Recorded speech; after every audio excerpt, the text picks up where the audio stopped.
26 তারিখ বাংলাদেশের মানুষ প্রচুর টাকা পেয়েছেন। তাদের ব্যাংক ব্যালেন্স অনেক হয়ে গেছে। তারা প্রচুর টাকার মালিক। তারা যেভাবে কাজ করেছেন 1.5-2 মাস, তাদের মূল্য তারা প্রচুরভাবে পেয়েছেন। তারা কেউ হতাশা এবং কষ্টের মধ্যে নেই। তবে দেশের মানুষের উন্নয়ন হয়েছে, অনেক সুন্দর হয়েছে। আপনারা খুশি, আমরাও খুশি। এভাবে কিছু প্রতিষ্ঠানের কাজ করে গেলে বাঙালি অবশ্যই সামনের দিকে সুন্দরভাবে এগিয়ে যাবে, এই আশাবাদ করি। আর আপনারা সবসময় চেষ্টা করবেন সুন্দর সুন্দর কিছু লিঙ্কে কাজ করার জন্য, যেগুলোতে আপনারা টাকা পাবেন।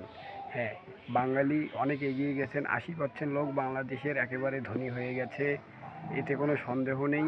এভাবে কাজ করেন, আগামী দিনগুলো সবার ভালো যাবে। আর এমন কোনো সাইডের কাজ করেন না যেগুলোতে হয়রানি হবেন, এমবি তোলার টাকা পর্যন্ত উঠবে না। সেই কাজগুলো করিয়েন না।